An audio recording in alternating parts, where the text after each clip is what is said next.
हे पा आज चव्हाणवाडी चव्हाणवाडी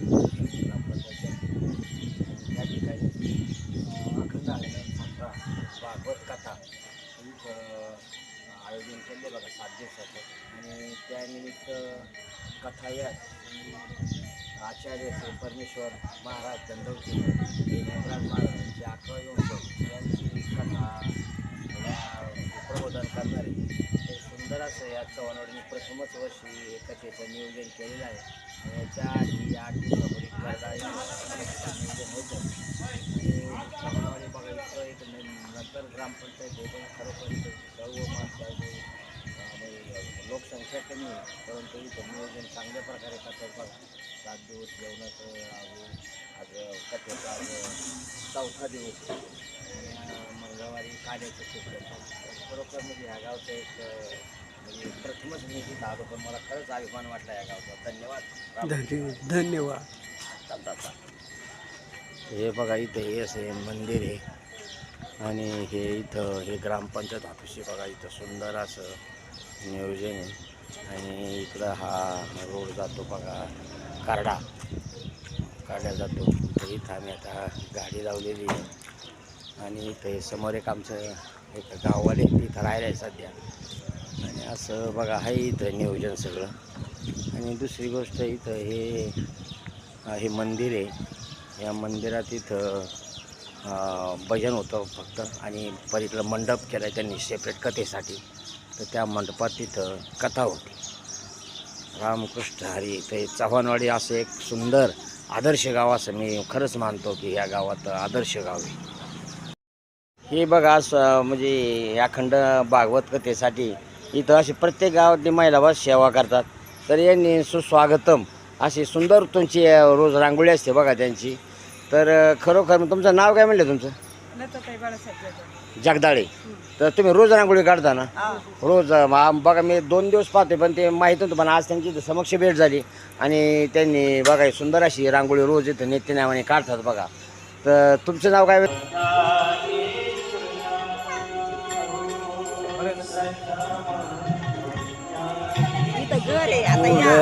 पुढं चालला पुढं मागत आवाज पुढं चालला तू? हे बघा आता महाराजांचं आगमन झालंय आता आणि लगेच कथेला सुरुवात होईल. भागवत कथा चव्हाणवाडी परमेश्वर महाराज.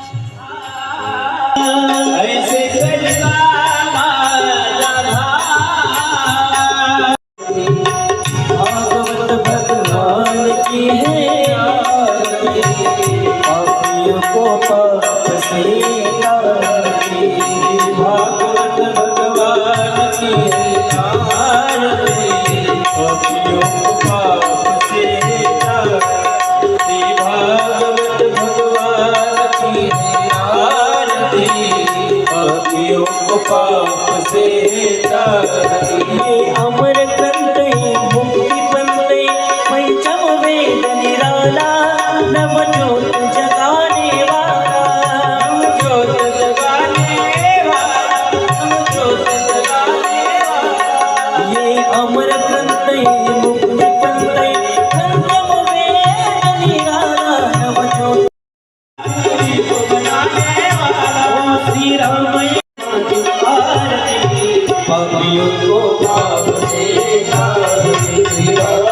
भगवान की आरती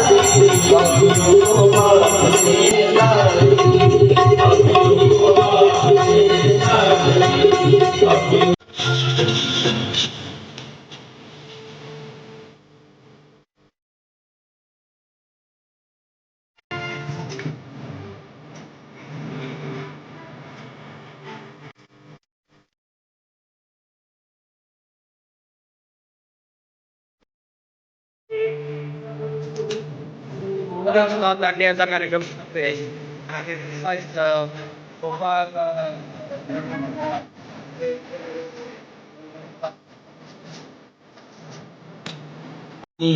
मी बरोबर संयोजकांना सांगतो जेवायला बसले की पंक्तीमध्ये प्रत्येकाला तो वाढले जाईल. लक्षात ठेवा प्रसाद प्रत्येकाला दिला जाईल. इथं अजिबात कोणी गोंधळ काय होतं, इथं दिलं की तो सांडतो वगैरे अनेक गोष्टी होतात. कोणी गोंधळ करायचा नाही. संयोजक तुम्हाला प्रत्येकाला ते तुमच्या ताटापर्यंत आणणार आहे, लक्षात ठेवा. एक सूचना द्यायची, लगेच उभी करायची. एकच सूचना द्यायची, ज्यांनी सर्वांनी हे सर्व उद्या आपल्याला कथेमध्ये गोवर्धन पर्वताची लीला आहे, गोवर्धन ही दहीहंडीची लीला वगैरे सर्व उद्या खूप सुंदर झाकी आहे. तर माझी सर्व माता भगिनींना माझी विनंती आहे, आम्ही मागच्या वर्षी करड्याला दादांच्या आश्रमात चिदंबर स्वामीच्या आश्रमामध्ये कथा लिहिली भागवत कथा.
जिंदगी दया ये भीख मांगती में बसा कर तेरी मूर्ति, में बसा कर तेरी मूर्ति, उतारो में गिरधर तेरी आरती, उतारो में भगवान तेरी आरती।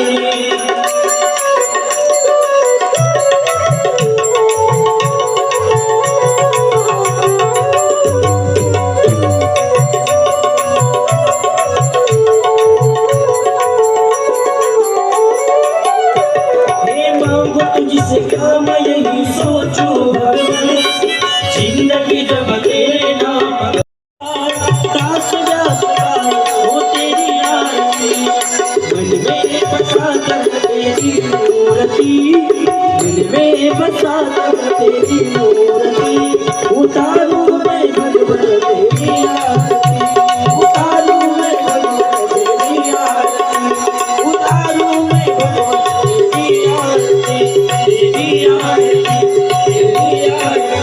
केलं होतं ते आपल्याच वाडीचे सुपुत्र ओम गुलाब जासूद आपल्या सर्वांच्या समोर साजरे केलेले आहे. त्याचप्रमाणे ज्यांनी नंदराजाचं या ठिकाणी माता अगदी महाराज कुठे गेले, मला वाटतं गोकुळातूनच मागवली होती का काय, खरोखरच एसनेलचं कामच असं आहे. आमच्या चव्हाणवाडीमध्ये कोणताही सामूहिक कार्यक्रम असो कधी ती माग सरणार नाही, कुठल्याही गोष्टी लागणार नाही. पुन्हा बरोबरही फुगडी खेळते ती, वयस्कर असू द्या म्हातारा असू द्या, तिच्या बरोबरीच्या वयाचा असू द्या, कधी लाजत नाही. असो या सर्वांनाच मी आपणा सर्वांच्या वतीनं, सर्व चव्हाणवाडी ग्रामस्थांच्या वतीनं, या ठिकाणी बाहेरून आलेल्या सर्व भाई भक्तांच्या वतीनं लाख लाख धन्यवाद देतो. आपलं सहर्ष स्वागत करतो. आणि या ठिकाणी आपल्या मोठेवाडीवरून चव्हाणवाडी लंगेवाडी करडे निमोने धन्यवाद देतो. आणि यानंतर महाराज आपल्यालाही लाख लाख धन्यवाद देतो. आपला तर रोजच कार्यक्रम काय, तुम्हाला बोलण्यात मला वाटतंय गरजच नाही लागत, कारण सगळेच तुम्हाला टाळ्याच्या गजरात तुमचं स्वागत करतायत. अगदी भरपूर धन्यवाद देतो. पाटील व चव्हाण यांचे स्मरणार्थ चेअरमन गणेश प्रदीप चव्हाण तसेच श्री दिलीप पृथ्वीराज राजकुमार पृथ्वीराज चव्हाण यांच्या वतीने या ठिकाणी आज अन्नदानाचा कार्यक्रम आहे.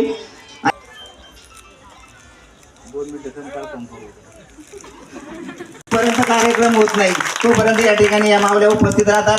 तुमचं अगदी मनापासून धन्यवाद देतो आणि सरचं स्वागत करतो. असाच कार्यक्रम मग येणाऱ्या 4 दिवसात 5 दिवसात पुढे चालू राहणार आहे. आपली उपस्थिती अशीच राहू द्या. तुम्हाला 60% आरक्षण मिळालेल्या मुख्यमंत्र्याला सांगून 100% द्यायला होतो. आर्थिक सौजन्य दिले ते आपल्या गावचे सुपुत्र ग्रामसेवक अधिकारी रमेश संभाजी जासूद यांच्याकडून या ठिकाणी 50,000 रुपये आलेले. त्यांच्यासाठी जोरदार टाळ्यांच्या गजरात चंद्रनाथ चव्हाण यांनी या शेडच्या कार्यक्रमासाठी 7,000 रुपये आर्थिक सहकार्य दिले आणि लाखो रुपयाची वर्गणी असू द्या खंडोबाच्या मंदिराचा आपण जीर्णोद्धार करतोय.